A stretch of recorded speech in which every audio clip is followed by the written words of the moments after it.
Good afternoon, everyone. Thank you for joining First Street's webinar on climate abandonment areas. My name is Dr. Ed Kearns. I'm the Chief Data Officer here at First Street. First Street, we're a nonprofit based in New York, where we make climate risk information accessible, easy to understand, and actionable for individuals, governments, and industry. If you've been following our work over the last couple of years, you'll have seen that we've created climate risk products related to flood, wildfire, wind, and heat. You may have seen our public-facing web portal called riskfactor.com that delivers these products in an understandable and actionable way to our users. If you haven't seen riskfactor.com, I'd invite you to check that out before we get started here with the webinar. Some housekeeping first. If you've got any questions as we go through the material today, please feel free to drop that into the Q&A. We'll be trying to answer some of those online. We have staff on board that's going to be answering those questions as fast as we can. If you still have questions after that, you can feel free to email us at bd@firststreet.org. We anticipate this webinar will be about 45 minutes today, and then we'll leave 15 minutes at the end to bring up some of the additional questions and have some discussion at the end. So with that, let's get the ball rolling here. Let me introduce our presenters today. First, Dr. Jeremy Porter, who's the head of climate implications at First Street, and Evelyn Hsu, who's our senior research analyst with climate implications. Let me turn it over to Jeremy. Take it away, please. Thanks, Ed. Yeah. So what we, as Ed mentioned, we're just releasing this new research on climate implications, really focused on population change as it relates to exposure and risk to flood hazards. In this case, we have internally models that we're building out based on these foundational models for all of our different perils. Internally, we'll walk through the new research in the report that we released yesterday. I'll walk through a lot of the context setting, some of the big conclusions, and then Evelyn Hsu is here also. She ran a lot of our research and statistical models, so she'll be able to speak directly to that. Right. So we generally like to start these talks off by focusing on the fact that natural disasters are increasing. And the number one way in which we can understand that they're increasing is through damages. So we know that the exposure to these events and the ways in which they really matter to populations is through the ways in which we can quantify those implications in regard to damages. NOAA produces their billion-dollar disaster list. There was research that came out, or at least reports out earlier this year, that 2023 had the largest number of billion-dollar disasters. We were still early in the year when that came out, but this graph actually shows the tracking of those billion-dollar disasters with dollar values adjusted to current values back to 1980. And just by looking at the orange chart, you can tell that damages themselves have increased on a chart that starts to look exponential. I mean, we're increasing at a rate that's certainly more than linear, but you can also see that in the last 20 years, in the last 10 years, even, we've seen a dramatic increase or uptick in those damages. So across the board, there's different types of damages that are impacting that increase in the overall risk. The extreme precipitation or severe storms is really what we're seeing kind of drive most of that increase over time. But you can see variations across all the different hazards from the NOAA billion-dollar disasters. Another point we really wanted to make as we were kind of setting up this study was that no matter where you are across the country regionally, different parts of the country are exposed to different types of climate hazards. And as you see in the Gulf Coast, tropical cyclones, or on the West Coast, on the West Coast, wildfire risk. In the middle of the country, extreme risk to extreme precipitation events. There really is no part of the country that's not exposed to some type of disaster that's made NOAA's billion-dollar disaster event. And on top of that, we're really only tracking the most severe events. There are a lot of different types of climate hazard events that end up impacting individuals. As you know, we've actually found that more frequent, less impactful events sometimes have bigger impacts on things like property value changes, and in our study on actual population adjustments. So it's important to understand, that there's both this increase in terms of absolute quantity of exposure and damages to NOAA's billion-dollar disasters, but also that spatially they vary quite a bit. No part of the country isn't exposed to these events. And one of the things that we really sort of set up our research project was this national narrative around recent migration trends, macro level trends of people moving from Rust Belt states, really the Northeast, the Midwest, to the Sun Belt states. And we're really talking about the South and the West.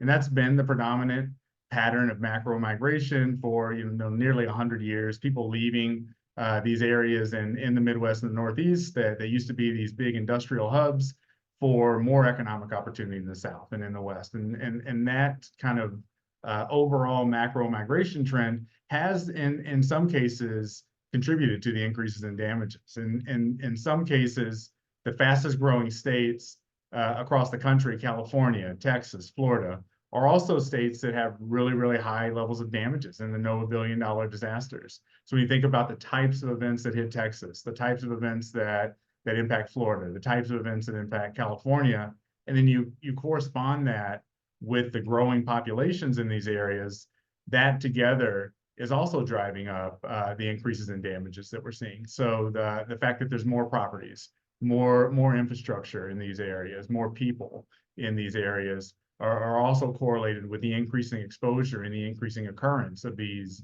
climate events in these fast-growing states to produce more damages. In fact, of the 2.65 trillion in billion-dollar damages that we've seen since 1980, over half of it is accounted for by these three states, California, Texas, and Florida, plus Louisiana. So altogether, we can see this sort of hyper concentration of damages and exposure in these areas, and they tend to be really well correlated with this macro level of migration and are occurring in some of these fastest growing states. As you sort of think about that, another thing that we've been seeing more recently, and we're really just starting to get the first statistical evidence associated with the ways in which people are thinking about risk, some of the behavioral psychology behind how people take information about risk and how they process that and then make decisions about their own lives, mainly in this case about where to live, is really starting to emerge. We've seen a study that came out of Forbes that said recently that 30% of Americans said that climate change was a reason for their move. A Zillow survey came out and said about 80% of respondents are taking climate into account when they're thinking about their own decisions around moving. We know that these are surveys. We know there are a lot of other questions in there around schools, family, other things that draw people into communities or keep people in certain neighborhoods. But it's just interesting to note that people are starting to talk about climate. Climate is starting to be something that people are saying, yes, I'm worried about schools, I'm worried about my job, I'm worried about commuting times, but I'm also worried about climate. Perhaps the best study associated with this was recent research that came out of Redfin, MIT, and USC that was presented at the National Bureau of Economic Research earlier this summer. That was a controlled treatment design study which focused on the exposure of First Street Foundation flood information on the redfin.com real estate portal site to half the people that came to the site, and then the other half of the people didn't get exposed to that information. So you had this treatment group that was exposed to climate information, a control group that was not. Following that exposure, we saw that those that were exposed to the information systematically searched for lower risk properties. So it started to add a little bit more empirical evidence to some of the survey responses that we're seeing around. Yeah, people are starting to think about this. They're talking about this in terms of real estate decisions. But in this study, we actually see that people are actually taking this information, they're processing it, and then they're actively searching for lower risk properties. And so the macro migration trends of everybody's moving from the Rust Belt to the Sun Belt is the predominant macro trend across state migration trend that we've seen again for decades. But we're also seeing that information that people are starting to take climate into account. So how do those two things make sense? We pulled some headlines, we threw them here on the site just to kind of highlight some of the national narrative around what we've seen, especially since the pandemic, where we've been seeing things like Americans flock to areas with the harshest climate change effects, or Americans are moving to high flood risk areas, or Americans are moving out of cities and into the WUI areas where we see more wildfire risk. So together, those two things didn't really make a lot of, well, they do make a lot of sense. They're really focused on these migration trends at two different levels, but together you can start to think about them as being in opposition to one another. So what we did was went back and we started to focus on the migration literature. And I'm a demographer by training. I do a lot of population sciences in my background. And one of the things that you learn as a demographer and you starting to study migration is that most residential mobility happens locally. Even here, you can see across state migration account for about 1.5%, 1.5% of all moves of moves of the American population annually. You can actually see that that's pretty consistent. We did see a lot of headlines during the pandemic that everybody was leaving New York, or they're leaving some of these industrial areas and they're moving to more remote areas, or they're moving to Florida, or they're moving to Texas. The pandemic moves are really kind of captured here in these last two lines. Excuse me. They're not really that much higher than what we've seen historically, at least since the middle of the last decade. So really what it gives you the ability to see is that, you know, cross-state moves are really a minority of of residential mobility. So if we really want to think about the ways in which Americans or people are processing climate information and taking that into account when they think about where to move, our research design sort of pivoted towards, well, let's focus on local moves. Let's figure out how people are thinking about how climate is impacting their local community and how that may impact their decisions on where to live. So specifically, we're focused on these across county moves and these within county moves. Again, across county moves haven't changed very much. We haven't seen a big decrease in movement across counties or movement across states in terms of the rates. Where we have seen a decrease in movement are with the within county, or the really kind of hyper local moves that people make within the same communities. People want to keep the same jobs. They want their kids maybe to stay in the same schools. They want to be close to families. So these, it makes sense, are the predominant type of moves that Americans are making. I made the joke a couple of times with Evelyn and other folks throughout this research project that, you know, if you think about your last 10 friends that moved, probably, you know, 8 out of 10 or so moved within the same city. They found another apartment, or they moved to another side of town.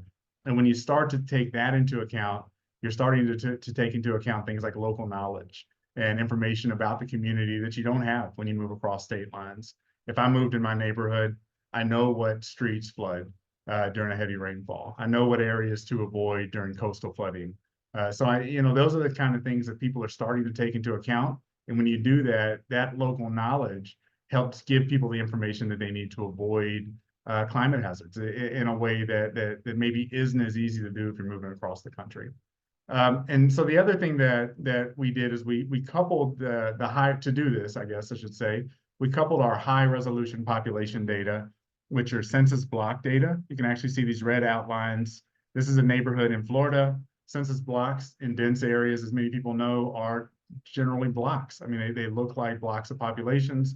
In rural areas, they're larger areas. In really, really dense areas like Manhattan, they can be buildings. So they tend to be really, really small aggregations of population. On average, you know, somewhere 80, 120 people or so. Some of them are larger than that, some of them are smaller than that. But it gives you a feel for how big these populations are.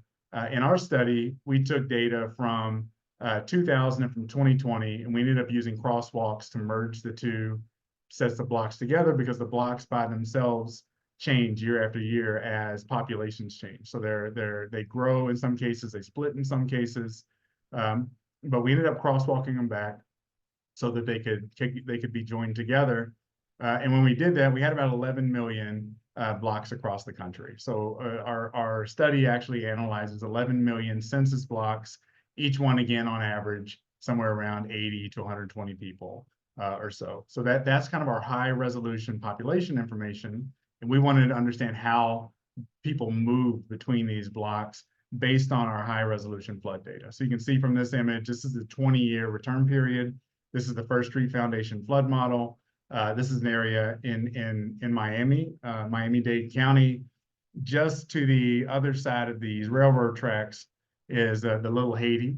neighborhood back in 2017. There was a research study that came out that showed that people were in Miami specifically were searching for higher elevation on the real estate market. They were looking for, a certain number of bedrooms, a certain number of bathrooms in the elevation of the property. And what that did was it was moving people from these high risk areas to these lower risk areas. You can actually see the railroad tracks here on the image. Just to the other side of that, and Ed Kearns can maybe speak to this later, but if anybody has questions, but that's actually the high ground in Miami that runs along that railroad track. So we actually saw what was referred to as climate gentrification at that time period, people leaving areas of high risk, looking for high ground and moving to places of lower risk. So that really sets up kind of the study in terms of the ways in which we were thinking about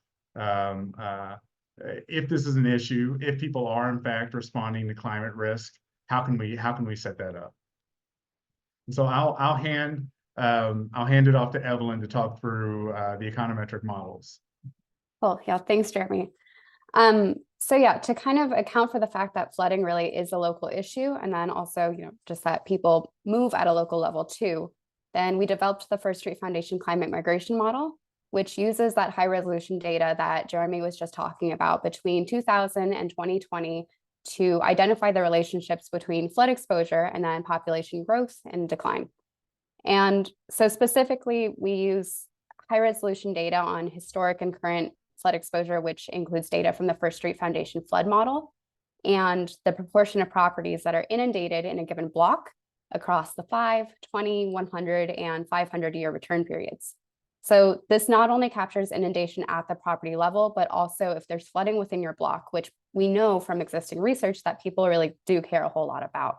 If you see your neighbors flood, you don't necessarily want to keep living in the same spot. And so we also use data that captures specific flood events which have happened over that time period from existing research. And that research utilizes natural language processing to identify where floods have occurred and on what date, based on online materials that discuss those events. We pair that also with other data from other sources, such as from the US Census Bureau, to account for various amenities that could serve as push or pull factors to influence where people want to live, or if they want to live in an area or not. And so this includes things like the average home prices for an area, the population density, the median income for an area, job growth rates, job density, employment rates, things like that. We also use some data that accounts for other amenities like things, how many schools are in an area, how many fire stations are nearby, police departments, libraries, those kinds of public amenities as well. And we use some data that helps account for water amenities, like how far a block is from a coastline or a lake. So a lot of the data that I just described is first used in something called a propensity score matching process. And that helps create a sample that helps to balance out the fact that sometimes people self-select into areas that have high flood risk because of the associated water amenities. So for example, people want to live near the coast, but living near the coast might also mean that you're more likely to flood. And so the propensity score matching process kind of helps balance that out and creates a sample where you're comparing areas that are relatively similar to each other, except for the fact that one floods and one doesn't. And so after the propensity score matching process, the matched sample utilizes the rest of the data to control for other push and pull factors in a state-by-state machine learning approach. And so that's able to select which covariates are the most useful within a given state, and then drop some of those other options that aren't as useful. So from this process, we end up with state-level relationships that are between flood exposure and population growth or decline rates. That helps to control for all of those other factors that I just described that otherwise would push or pull people away from other socioeconomic things. And so this allows us to look back also at how populations have changed historically on an annual basis and understand what portion of those changes might have been due to flood risk. Next slide, please. So we find that more than 34% of the population in the US, in the contiguous US, lives in blocks which have already seen an impact from flood risk on population growth or decline. So one thing that's important to note is that this doesn't mean that all of these populations declined because of flood risk, or even that they will necessarily decline in the future. but a big proportion of the US population is in blocks which may have seen slower growth than they would have otherwise, or if there wasn't, any flood exposure. But so as a whole, there is a whole lot of areas within the US that have at least begun to see flood exposure as a disamenity, and have revealed through some of these historic population patterns that people don't want to live in those flood risky neighborhoods. And even if they still want to live in somewhere, in the same area. So I was talking about Miami, going with that example. If you still want to live in somewhere like Miami that has a lot of flood risk, they might be considering those neighborhood differences and risk and make trade-offs within local markets. I don't know, Jeremy, you want to add anything, but otherwise can go on. Yeah, no, it's great. And I think it's a really important point. The blocks that we have here, the dots that we have here represent 2.9 million blocks out of the 11 million blocks across the country. These are areas where the models that Evelyn just walked through are identifying some kind of a negative impact on population. For all blocks that we didn't see population loss. For some of these blocks, there was actually population gain that may have been dampened by the flood risk that exists in the area. So it's important to note that, of these 2 million blocks, 2.9 million blocks was a subset that are actually these areas that lost population. But if you look at the map, it exists across the country. So no matter where you are across the country, where there is flood risk, our models are showing that controlling for all the amenity information, controlling for all the socioeconomic characteristics, job availability, things like that, areas that have high flood risk locally within a community are not growing as fast or are declining versus places that don't have that flood risk.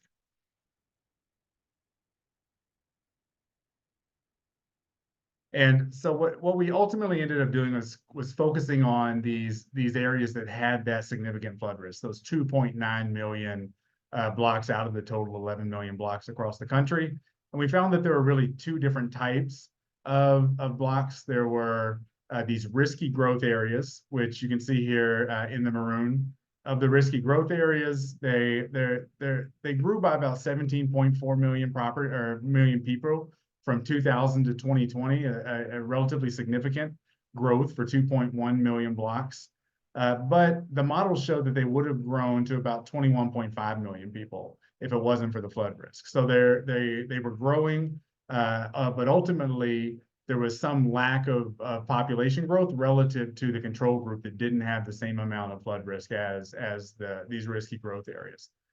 When you think about that, back in terms of other research that we've done, we've looked at things like property value appreciation, and we found that properties that had flood risk versus properties that didn't have flood risk in really good housing markets both increased in values. And what that ended up doing was kind of hiding the fact that those that had flood risk were growing at a slower rate, or their value was appreciating at a slower rate than those that didn't have the risk. We're kind of seeing the same thing here. Population still growing. The amenities in these risky growth areas are really strong. People want to live there for the economic opportunities. They want to live there for the coastal amenities, potentially in some cases. They want to live there for the school systems. There are a lot of different reasons why people choose communities. What we're finding is that when you account for all of that, and then you add in the flood risk, there's some negative impact of flood risk, but that push factor isn't as strong as all of those other pull factors that bring people into the communities. So those are your Miamis, your Houstons, the areas that continue to grow that we know have tremendous amounts of flood risk. On the other hand, and what we really focused our report around were these climate abandonment areas. So there are about 818,000 in this case, blocks that fell into a category that we call climate abandonment areas. They had significant flood risk above a tipping point flood risk. If you go back and read the report, we were really focused on, as we created this model, a level of local flood risk that was meaningful to the community. So the models that Evelyn created had each identified what was referred to as a tipping point. In almost every case, population increased with exposure, generally because people are drawn to water. We tend to see the densest areas both within cities and across the country close to water. And we saw that as you get more and more properties at risk of flooding within a community, we're seeing this increase in population until you hit a certain tipping point, and then we're seeing it level off or even decline. So these climate abandonment areas are areas where that threshold has been hit, and they had negative population change from 2000 to 2020. And just for, for larger context, the overall population of the country grew from about 280 million to 330 million over that same time period. And here we're finding these areas that actually lost population over this time period, and it was related to flood risk in our models. And so what we actually saw was that they lost about these climate abandonment areas, lost about 9 million in total population over this time period. And we were able to find in the model that about 3.2 million of that 9 million could be attributed to flood risk. The other 5.8 million we found were related to other socioeconomic characteristics of the community, lack of opportunity, the general trend that we've seen in places like rural areas, where we see a phenomena like the brain drain, people leaving and going to urban areas to find jobs and to find education. Those types of things in our model accounted for about 5.8% of that loss, population loss in these 818,000 blocks. But we found a significant portion that we could tie directly to flood risk. In this case, flood risk is another push factor on top of those other push factors within these communities that are driving people out of the local communities. And in areas where the push factors are stronger than the pull factors, the impact of flood is amplified, and we end up ultimately seeing it have a stronger effect in those communities on driving people out. This is one example of one of the blocks that we found as we were kind of working through this research project. This is an area in Staten Island. These are two Google photos. So this is a Google Maps photo, street view from 2008, same area in 2013. It's the same block. You can kind of tell if you look at the telephone poles here, the same lean, the same exact block in that area. Superstorm Sandy hit in between this time period, so it's one of the reasons why this neighborhood has become a climate abandonment area. It's both the risk. 100% of the properties in this block have 100% 100-year flood risk. And then we also have, we're also seeing sort of the effects of the buyout program in this area of Staten Island in New York City. You can actually see one home is gone, another home in the back has been adapted. It's been raised to account for the risk, but the community looks much different. The population, you can actually see decreased significantly over this time period from 2020 to 2000. And there are a lot of different mechanisms by which different communities become climate abandonment areas. One of the ways in which that happens is through buyouts, whether they're state, local, federal buyouts, which is in all the different ways in which climate abandonment areas can be produced, is one of the more beneficial way for property owners, because they do get some type of value for their property, potentially market value. They can look for another property in a less risky area. There's been research recently that came out of Rice. Jim Elliott and some of his colleagues did research on the program and where people relocated afterwards. They generally don't move far, but they sometimes move to areas that have lower flood risk. But there are a lot of other mechanisms by which climate abandonment areas can be produced. In some cases, it is the continual and persistent decline in property values because people are avoiding these areas. Properties are being abandoned. Those tend to be less beneficial for property owners than something like a buyout, which ultimately can allow them to move. And so we as we were going through the research, we anticipated the question, well, is this just happening in places where people are leaving anyway? Is it only happening in rural areas? And is it only happening in the Midwest? And is it only happening in the Northeast?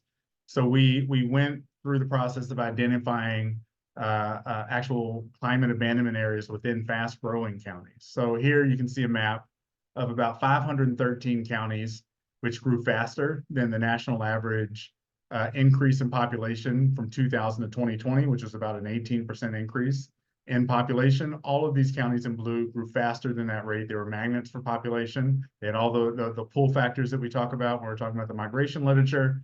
But on top of that, they had uneven growth. We found areas within these counties that had above tipping point flood risk and had negative population change from 2000 to 2020. So we were finding these climate abandonment areas that were identified by the model within places that were growing really, really fast over the same time period. So, some places that kind of pop out, most of Florida ends up popping out, especially coastal Florida. You can kind of see here the Houston, San Antonio, Austin, Dallas, Fort Worth areas of Texas pop out. The areas up around the Washington, D.C.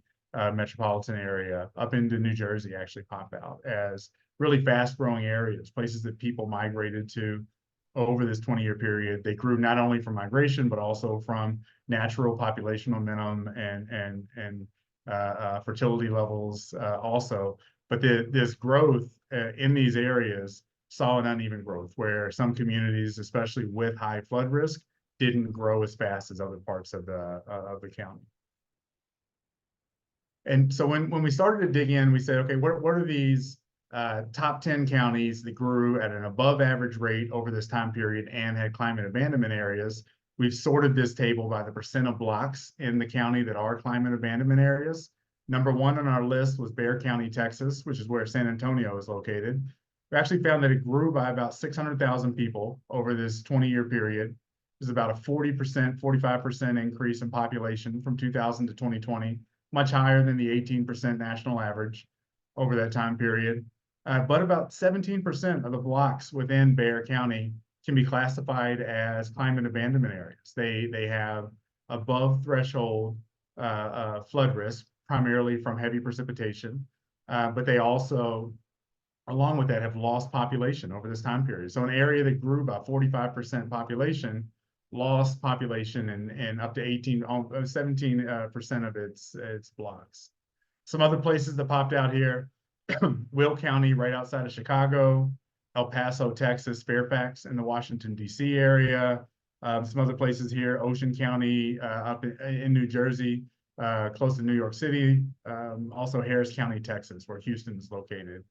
Saw about a 40% increase in population, and about 9% of its blocks are climate abandonment areas. So the abandonment areas exist across the country, and they tend to exist within communities, even communities that are growing really rapidly. So this slide actually highlights some of what was going on within Bexar County. That was number one on our list. We picked some areas just to more qualitatively understand what's happening here within the county. Just from the map alone, you can see populations and gains and losses by block. You can actually see that there's sort of a predominant pattern of movement from inside the city to more of the suburban area of the county. But if you dig in, you can actually see gains and losses within even the central core of the city in areas that are really close to one another, really proximate. And they tend to correspond pretty well with our underlying flood risk map. So these are our flood layers in each of these different panels below, and then you can see the losses and gains. I'll point out a couple here. Tobin Hill Pearl neighborhood. It's an existing residential area. It's a high risk area. 40% of its blocks were climate abandonment areas. 147 out of the 376. A lot of risk in this area. Tobin Hill Pearl is right around downtown. Major interstate cuts through this neighborhood. The average population actually went from about 42 people per block of these 376 blocks to down to 33 people per block. So a loss of about 9 people per block over this time period. And if you go back and Google the Tobin Hill Pearl neighborhood, we wanted to ground check a lot of this, so we went in, we Googled it. The major interstate that crosses the city there has been shut down multiple times recently due to extreme precipitation and heavy rainfall events. So it's an area that's low-lying. You can see that there's a lot of flood risk in the area, and it does flood pretty regularly in a way that can disrupt commutes, or in a way that people that are local and understand the communities will watch the news and they'll hear I-35 in the Tobin Hill neighborhood is shut down because of extreme rainfall. And those types of things end up sticking with people as local knowledge when they think about where to move. There's another one here, Alamo Ranch. It's a relatively new development. In Alamo Ranch, only about 2% of the blocks were identified as climate abandonment areas. in the area. It's a high ground area, high elevation compared to the Tobin Hill area in the middle of the county. Grew by about 53 residents per block. So we see this sort of difference and this discrepancy in regard to where growth happened and how it was related to flood risk. Understanding that underlying all of these statistics are the models that Evelyn mentioned earlier, which include things like the socioeconomic, demographic, amenity information of the local communities in an attempt to hold all that constant and try to isolate the effect of flood. So once we identified that historic relationship, we decided to also project this out and see if we could understand where these areas were going to be in the future. So Evelyn, you're going to talk through the future facing models also. Yeah, so like Jeremy was just saying, for the next part of the First Street Foundation climate migration model, we use those historic relationships between flood exposure and population growth or decline rates to project out what the populations might look like in 30 years. And so we utilize baseline future population projections, which are developed by one of our academic partners, Dr. Matthew Hauer, and they're hosted on the NASA Socioeconomic Data and Applications Center, or CDAC, which are demographically driven population projections from 2020 to 2100 under all 5 SSPs, which are shared socioeconomic pathways.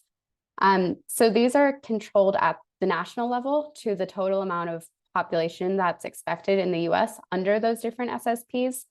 But otherwise, since they're demographically driven, they assume that there's not really any significant environmental changes that are happening between now and the future. And so we pair this with the First Street Foundation flood model projections, which are along SSP2, which is the middle of the road pathway, and those go out to 2053. So with that information on how flood risk will change with the changing climate into the future, we can modify those baseline projections with those state level relationships that we identified from the historical modeling component to create those future population projections with that climate consequence. And so that not only allows us to identify in the future how people are moving away from risk, but also that some areas are going to gain as a result. So, you know, when people are moving away from an area that has flood risk, they've got to move somewhere. And so those areas that have relatively lower risk are going to see a gain in population as a result. And so that's something that is interesting about some of our outputs for this, is not only can you see where it's going to be losing, but also where it's going to be gaining as a result of having just relatively lower risk from the nearby neighborhoods. And so this, I guess the next slide. And so this allows us to identify where those blocks are that will now see new, or where those counties are that have blocks that will be new climate abandonment areas. And so as flood risk changes into the future with climate change, then how are some of these areas which have been historically increasing potentially going to see a reversal where they're now going to see decreases in the population as a result of higher flood risk? So some of these areas already have flood risk, but that flood risk will just increase enough in the future to drive down the populations, where people actually move out as a whole from those blocks and create those climate abandonment areas. But then there's other factors in there also, where maybe some blocks were already going to decline anyways because of other socioeconomic factors, but will decline even more sharply because of that flood risk.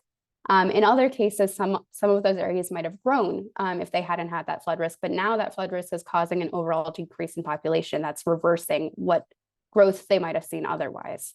So you can see a lot of that is really concentrated in the Midwest area, and there's, I mean, already our historic models, we're seeing a lot of those relationships pop up in that area, but it's going to continue into the future. Jeremy, I don't know if there's anything you want to add, but.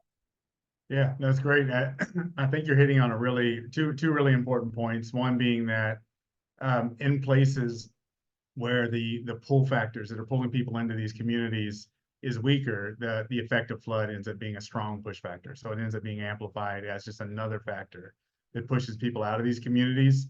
We're only projecting out 30 years in this case. It's 3 decades. It's relatively long in that case, but it's relatively short in regard to the phenomena that we're talking about. So what we're really seeing is an amplification of migration patterns that we've already seen historically. So in places where populations were leaving, we're seeing the increase in floods sort of push or sort of supersede the pull factors of those communities. In most of the risky growth areas, it's not strong enough yet as a push factor to overcome all the pull factors that we're pulling people into the communities. In fact, about 440,000 new blocks will become climate abandonment areas over the next 30 years per the model that we set up. Remember, that was out of 2.1 million. So it's, you know, you're starting to approach 20% or so of those 25% of those blocks. The places where they're popping up make a lot of sense in regard to the places where additional push factors are likely to be amplified, because there's already not a lot of pull factors in these communities pulling people in. The other point that you made that was really strong, or a really important part of the research, is that, you know, we are relying on population projections that have already been created, that are created along the shared socioeconomic pathway trajectories. So they're being created along the SSP trajectories. And I think that's what differentiates us from a lot of the research that's already come out on projecting future climate migration. A lot of that research is focused on only the climate aspect, and it puts out information around where people should relocate because climate risk is going to be lower in those areas, but it doesn't take into account all the mechanisms associated with population change and the shared socioeconomic pathway trajectory. So we have 5 of those: SSP 1, 2, 3, 4, and 5. SSP 5, as everybody or most people know, is the trajectory by which we double down on oil production. All of our economic development is centered on doubling down on that oil production. We're pumping more and more carbon into the atmosphere through the economic development that's centered around that. It's oversimplified, but SSP 1 also oversimplified. All of us would go out and get an electric vehicle tomorrow, right? We're transitioning everything from fossil fuels to electric vehicles. Those two sort of indicate the 2 edges, or the 2 extremes on the SSP trajectories. We projected our model out on SSP2, kind of the business as usual, as it's referred to, trajectory. And along with that trajectory, the economic development associated with different parts of the country, and then the current demographics of the cohorts that are in these communities now are included in that population projection out into the future. So the race, ethnicity, age structure of those communities, along with the economic development that comes along with SSP2 trajectories, are used in combination. As Evelyn mentioned, we work with Dr. Matt Hauer at Florida State University, who has done a lot of this work in the past, has done it in combination with NASA and CDAC to produce these future population projections. What they didn't account for at this point are the actual climate consequences that we produced in our historic models. So we took those population projections and ended up adding onto that the climate consequence.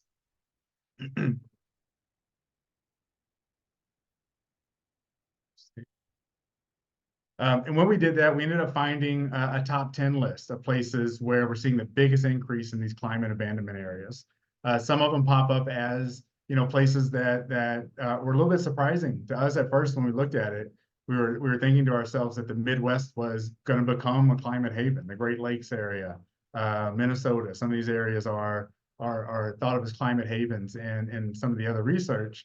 But again, they're not taking into account the economic development component and the current demographic cohorts and the population forecasting that comes along with combining those 2 things together in the future.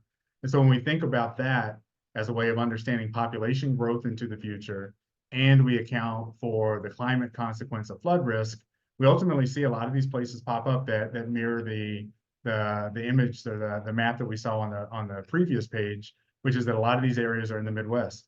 So here in Minneapolis, in the Minneapolis metro area, Hennepin and Ramsey counties pop up as 2 places that are going to see big increases in climate abandonment areas over the next 30 years. And some of that has to do with socioeconomic context, and the intersection with that and flood risk and the amplification of the flood risk. Other places, Milwaukee pops up here, Omaha pops up there. But then we also see some interesting areas outside of Charlotte in Mecklenburg County, where there is extreme flood risk in certain parts of the country where there were just risky growth areas where the flood risk as a push factor is starting to become stronger than the pull factors of pulling people into those communities. And sort of tying all that together, this graph I think is really a nice way to think about the ways in which the climate abandonment areas were identified historically and how we're likely to see those emerge into the future. So you can kind of see this gray area. This historic observation is data that we have around actual climate exposure to flood risk, and actual population change over the time period. When we modeled we ran the models that Evelyn presented earlier, we saw that there were about 3.2 million people left, these 800,000 blocks that are current climate abandonment areas, this blue decreasing line. But then we also had this subset of new climate abandonment areas that were projected into the future. There were about 443,000 of those blocks that were risky growth areas. In our historic model, they had significant flood risk above the tipping point, but the population continued to increase. As we started to project this out into the future, we can see that those historic climate abandonment areas are going to continue to lose population. It levels off a little bit. It's not quite as steep as it was over the last 2 decades. Part of that's because the amount of people that are in these communities is lower at time 2. But it also it's going to add about another 2.5 million people in population loss to those communities per our projections. And then we see these risky growth areas starting to level off sometime here around 2025, 2030. They hit a tipping point, a point at which the push factors in these communities are stronger than the pull factors. And the flood risk being one of those push factors that gets amplified by the rest of the socioeconomic context in the area. We're finding that there are these new climate abandonment areas. An additional 5 million people in these areas are going to leave those 443 census blocks, leaving in the end about 7.5 million people in population loss, net population loss across these old and new climate abandonment areas from the 2 different stages of our study. So being able to sort of quantify that and understand where these tipping points exist, where we're likely to start to see population decline moving into the future, where we've already seen it, if we're going to continue to see it, are really at the core of both the identification of that climate consequence that Evelyn mentioned, but then also projecting that along with the SSP population projections and the future flood model that we have here at the First Street Foundation. And one last thing, we only projected out to 2030, or out 30 years to 2053. So if you only project out 30 years, we're starting to capture those places that had slowing population gains, that have people leaving their communities as part of more recent migration trends, and flood risk starting to supersede those pull factors that are keeping people in the community. If we were to project out to 2100, we would start to see things like risky growth areas in places like Miami, Georgia, Florida, Texas. Places like that would start to fill in that map that Evelyn was talking through, where it was dominated by the Midwest and the Northeast. As those places start to get populated as we move into the future, we're seeing really then a different dynamic. At that point, it's no longer just the fact that the socioeconomic characteristics are weak there, or the pull factors are weak in that community, and the push factors overcome that. In those places, flood risk is actually reaching a point at which things like commercial viability and property values start to decrease, and people start to leave those communities. And then one last slide, so we'll wrap up here. Just kind of in summary, the models that we created found these climate abandonment areas, about 818,000 across the country. About 3.2 million people have already left these climate abandonment areas. We found an additional 443,000 blocks across the country at risk of becoming climate abandonment areas into the future. In combination with the historic abandonment areas, they're likely to lose another 7.5 million people per our projections. And climate abandonment areas, if we just think about the tangible implications of being in one of these climate abandonment areas, we talked earlier about home value decreases. We've already found through past research that as demand decreases, properties stay on the market longer, list to sale prices go down, rates of appreciation slow relative to places that don't have the same amount of risk, holding all other variables constant. So we're having these impacts on property value declines. One of the really important things to think about is that the people that can afford to leave do leave. The people that can't afford to leave the communities aren't able to leave. So there's a different makeup demographically of these communities when people abandon these climate abandonment areas. All of these together end up decreasing demand for communities. People are moving there less often. Again, properties sit on the market longer, sale to list prices are lower. As such, a lot of places have a significant portion of their local tax revenue tied to property taxes. In those areas, we're likely to see decreased tax revenues. We put out a study with, excuse me, led by Jesse Gorovich, who also was a co-author on this study back in February, who found overvaluation in the real estate market due to unknown flood risk that totaled around $200 billion. So just thinking about that overvaluation, and in that study, we were able to link it directly back to tax revenues. You can sort of see the implications of the overvaluation in the real estate market, the demand per population change in residential mobility, and how that's likely not only to affect certain neighborhoods and certain communities, but also the larger, having climate abandonment areas is an issue for the larger community, as well as it may impact tax revenues. And then things like cost buyout programs. We know that buyout programs are being used in a minority of areas around the country that have significant flood risk. If in fact the climate abandonment areas that we've identified historically are to grow into the future at a rate that we're seeing even into the near future, the program in and of itself is going to have to be funded better. It's going to have to be funded in a way that can get to more communities, can be operated more quickly, and can give people opportunities to move from these communities in a way that isn't wholly negative in regard to the ways in which some of these abandonment areas are being created. So I think that gets us to about 12:50. I'm going to turn it over to Ed to close out, and he has a couple of things to say, and we can answer some questions. All right. Thank you very much, Jeremy and Evelyn. We have had over 160 questions. We've been typing like mad while you guys have been talking. We've answered 56 of them, but we still have 106 open. We can only type so fast, but really appreciate the interest.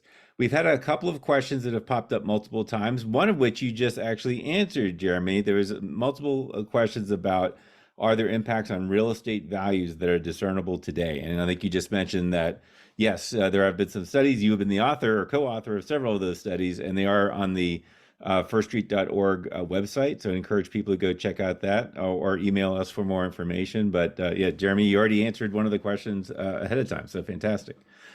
A question for Evelyn that has come up a couple of times, and that is, in the maps that you all had shown that there are some blank spots, like in the state of Connecticut.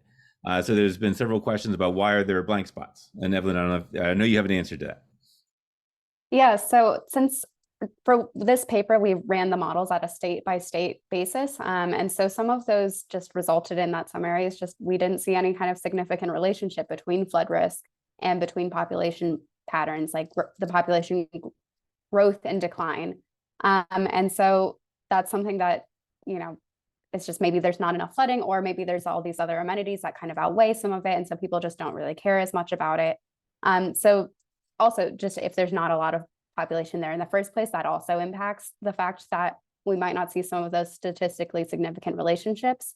But we are working on creating, and I guess this kind of bleeds into answering another question that I saw pop up a couple times, but we are working on creating a model that combines a lot of the different perils. And so we've got flood only specifically for this research, but we have been integrating things like drought and wildfire and heat and smoke. And so all of those other perils we're integrating into one model, and we're doing on a nationwide level instead of a state by state one where we can still control for the states. So we'll see some of those governance effects, but then we won't see as many of those, blank spots that are left out, because you're also going to have some of those other perils that are going to influence migration patterns. So I don't know if that's helpful, but That was very helpful because that was going to be one of my next questions. Also, perfect. you guys are so proactive. Fantastic. We had several questions about is it possible or does First Street have plans to conduct further studies that look start to break out the demographics more, in particular per age or per income? Yeah, I mean, we are at this point, excuse me, to Evelyn's point, we're building out a national model now. We've already got a couple papers now that we've been working on technical documentation around, what's the impact of demand and exposure on property value. So that goes back to one of the questions that was answered earlier. But at this point, we're really only measuring absolute population change. So we're only focused on what happens when people leave communities, what happens when they're abandoned altogether. There's a whole nother side to the story around, who's experiencing this.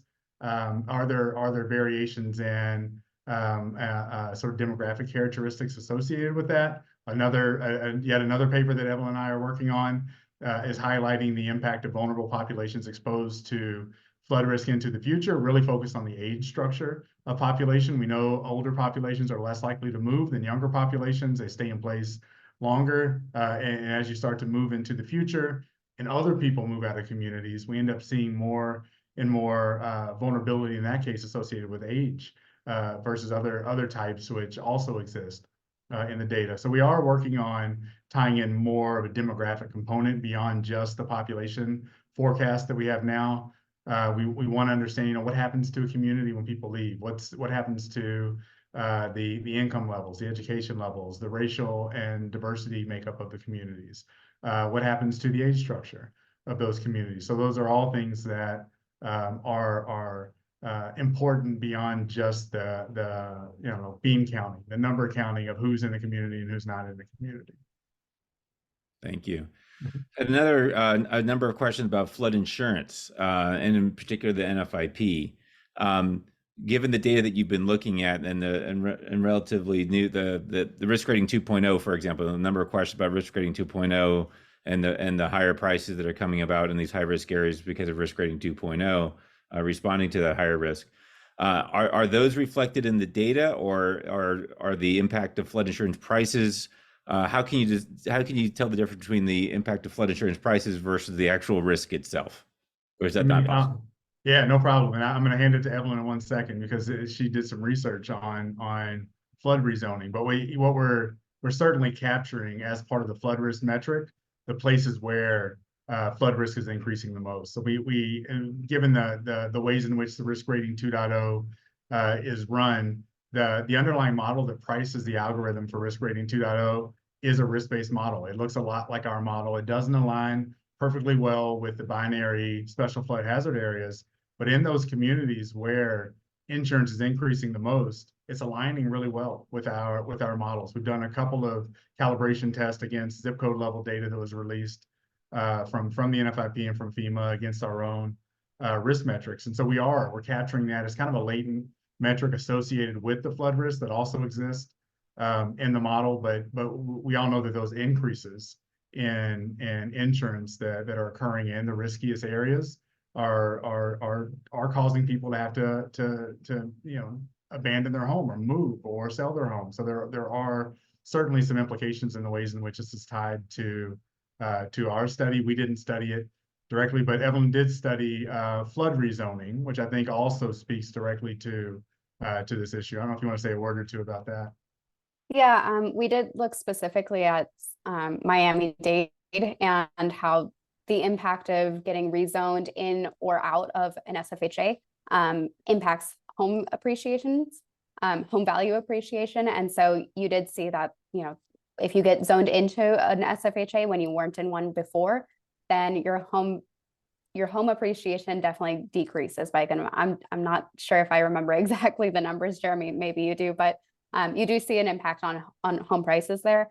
And so part of that is just because now you're required to buy insurance. And so if you weren't already buying insurance, that's impacting how much you can spend on or how much your home is worth and how much other people are willing to pay for that, because now that they know that they have to buy that insurance.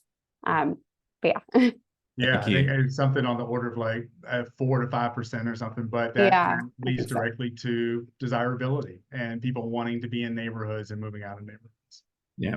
So we have less than a minute left. So Dave Jones asked a question, since risk factors is also on realtor.com and other real estate websites, have we seen real estate agents helping their clients find quote unquote climate friendlier locations and neighborhoods?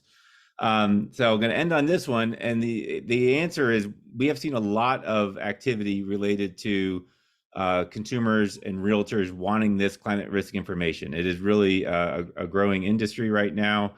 If you've been following riskfactor.com, if you're one of our subscribers, if you're a real estate professional, you will have noticed that we are offering, through a subscription, a number of different, kind of professional level data products on there that would help with exactly this kind of concern of helping consumers find the kind of homes that in the areas that they're interested in. So I would actually welcome, if we do have any real estate professionals, I'm sure we do have some real estate professionals online today. If you've got feedback for us about the kinds of products that you would like to see, that would be helpful in serving exactly this role that Dave Jones brings up of helping their clients, find these the kinds of homes that they want to and the risk profiles that they need. Please drop us a line. We'd be very happy to engage with you. And with that, we are out of time, but I thank all of you for your attention today and your interest in First Street's products. Thank you, Jeremy and Evelyn, and hope you all have a great afternoon. Bye-bye.